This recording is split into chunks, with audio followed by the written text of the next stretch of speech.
Today, on the early morning show, It's only right.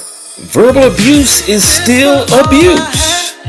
People who remember growing up without intent. Trade them for the world. What more can I say? See, we didn't have much.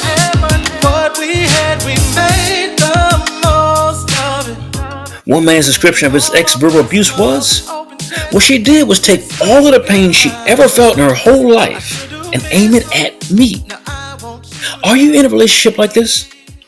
Does your neighbor see you as the bad guy even though it is your woman who is the bad woman? Well, that's purposeful.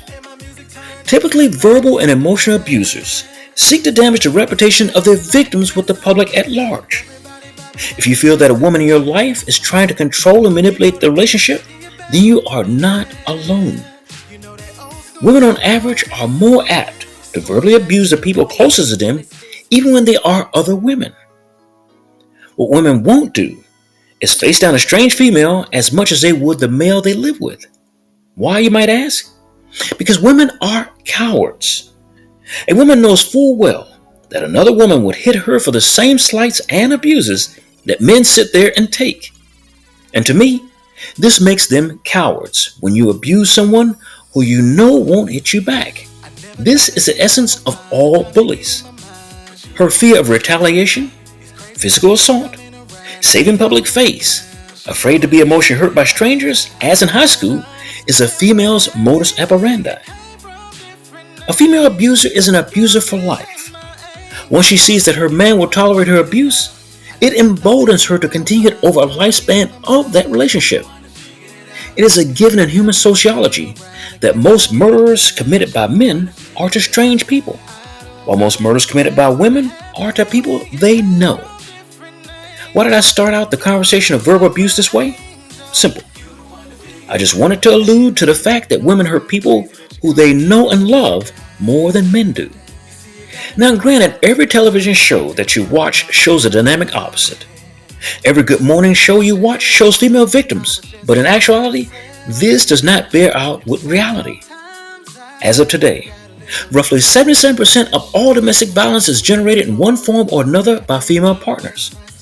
The man may end up being arrested for his participation, but she started it. The same holds true for verbal abuse. The same women who would verbally abuse their boyfriends or husbands is usually the biggest Mary Poppins character in the public eye. Women simply do not wish to have the public position in society destroyed as much as they wish their male's reputation to be tarnished. Behind doors, a woman will berate the men they claim to love primarily due to the fact that they are either raised by overly dominating mothers or because they hate men in general. If you look at women who criticize their men, it looks as if she is his mother, although the couple is more likely the same age. Girls learn browbeating behaviors because they are raised or babysitted by older women who wag their fingers at them and talk down to them. As boys, we are free to stay clear of our mothers, and they don't have to learn this type of elder women griping. Now, ironically enough though, most of the women who talk to their men like children end up talking to their actual children like adults or equal partners. This is strange. Their upside-down view of the world allows them to see their spouse as someone to fight and compete with, while they see the world as a place to support and team up with. Now let me get to the top 6 things that a verbally abusive manipulator will do to control a relationship that should be a freeing time instead. These traits, I believe, are best demonstrated by a traditional game of yo-yo. That's right, yo-yo. The typical game of yo-yo demonstrates the push and pull of a controlled relationship that often runs out of steam and has to be rewound through counseling. The first game a verbal abuser plays with her victim is half-a-heart intimacy. In this first of 6 traits, you will notice that she only gives you half a heart. This woman cannot love you the way she ought to based upon her need to dominate the relationship. And in that aspect of control, she becomes a prison guard and you her prisoner.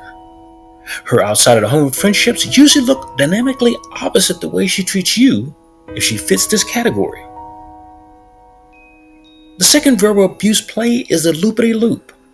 In this stage of control, you will notice a pattern of the day after day, month after month, and year after year fighting over the same resolved issues of the past. Most conversations will be circular in nature, and she is not willing to resolve them, but seek joy in fighting you over and over again. The third verbal abuse play is spinning at the bottom. In this painful portion of relationship as a couple, you two are just spinning your heels. The relationship neither moves forward nor backwards. Each day you are in her presence, you wish you were somewhere else. Most men won't vocalize this pain in early stage of relationship, but most women will. In fact, it is she who would have run away in the first portion of relationship and you in the last because you refuse to take it anymore. In truth, you should have never taken her manipulation to start with because you have not accepted this behavior from anyone else in life but her.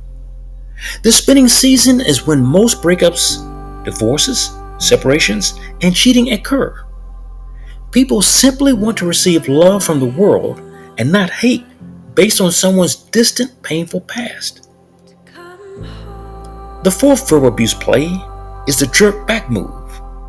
The jerk back move is what all controlling, manipulative, or verbally abusive people do just before someone walks out of the door on their life. Before that time, they will seek to convince their partner that they are the only ones that want them in life. But as the man is leaving the woman, she finally understands that her partner is the only person, man or woman, that ever tolerated her negative behaviors. Number 5 on the list of verbal abuse is her temporary rescuing the relationship. The rescue attempt will not be for the couple's survival, but for her own survival. After jerking you back on her string, she's preparing to use you for something. Since she won't allow herself to love you for real, she is concerned about her financial future, losing a place to live, or starving without the extra income. But neither of these things is love. At this stage, she is willing to do everything she has never done up to that point, but only for a brief moment. After you're lulled back into compliance, she proceeds to the final stage. Stage 6, and the last stage of verbal abuse, is the rock the baby trick. In this move, she will try to make you feel love instead of actually giving you the love she would want for herself. If you accept her half-hearted invitation to love, she will go back to the stage 1 and play with you like a yo-yo for as many years as you stay in her presence or until one of you physically hurts the other. Throughout all these stages, she will use repetitious tools like withdrawing her supposed love and affection, holding back from sex, or normal caregiving that any relationship should have. The only thing I can tell you after 3+ decades of studying human anatomy, physiology, and psychology is that very few people change. Very few people change prior to reaching their own personal rock bottom. In an emotionally abusive relationship, she won't change as long as she has you as a safety net. In that relationship, you'll reach her rock bottom long before she does. But human nature predicts that you will stay. You will stay hoping that one day she'll become the loving person that you see. You are looking for a person that she does not see in herself or in you.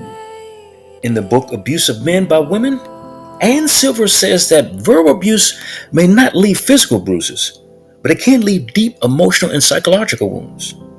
It can damage the self-worth and well-being of a person on receiving end of the verbal blows. Every relationship is different, and signs of verbal abuse may not be obvious from the start of a relationship. Verbal abuse behaviors may emerge slowly or begin suddenly. Verbal abuse is use of words, tone, and or body language to control, demean, or punish another person.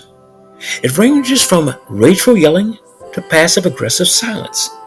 It can be in-your-face bullying or performed in a more backdoor, subversive way.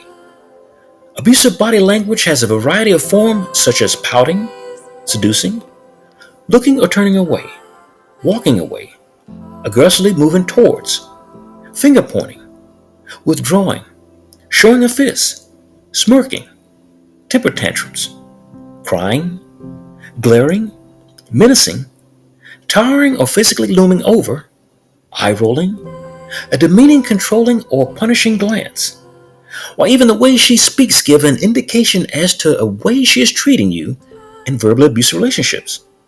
Abusive tones may be any of the following: seductive, fragile, helpless, intimidating, condescending, loud, aggressive, threatening, silent, whiny, coy, teasing, charming, or cajoling. For the early morning show, this is Charles. We hope to see you again next time. Living in my own world. Living in my own world. Living in my own world. Living in my own world. Living in my own world. Living in my own world. Oh, state of mind. California dreaming. Oh, state of mind. California scheming. Oh, state of mind. California is the reason. For this golden state of mind. California dreaming. California scheming. California is the reason. For this golden state of mind. Open mind and you'll find what you've been missing. Please don't waste my time and never try to tell me different. There I go again, ignoring my own advice. But take my word for it, man, I've been living nice.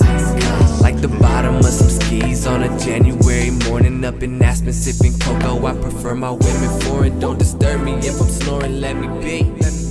Cause you gotta get your rest to be a king. I would not expand your mind, girl, you too fine not to. Don't let me leave with someone that is not you.